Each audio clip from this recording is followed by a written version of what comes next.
Today, I am going to tell you how to make Medu Vadas crispy and remain crispy for a long time.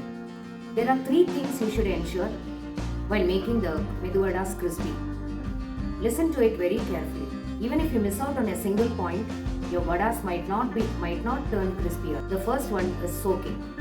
Make sure that while soaking the urad dal for making the Medu Vadas, the dal should be completely soaked in water and it should be soaked for about 3 to 4 hours. Next is mixing. While mixing, we have to make sure that for about 250 grams of grinded batter for the vada, we can easily add 2 to 3 teaspoons of rice flour and 1.5 teaspoons of corn flour. Mix it well. Now, you can also add a pinch of baking soda. This is purely optional.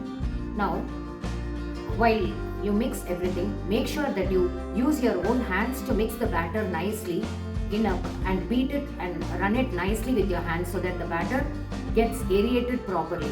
Now the batter is ready. Next, grinding.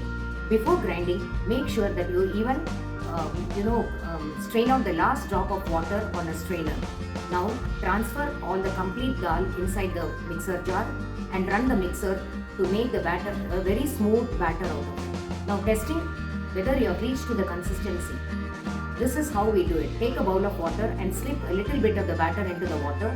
If the batter floats, then we can ensure that the batter has reached its correct consistency because it is thick as well as of correct consistency.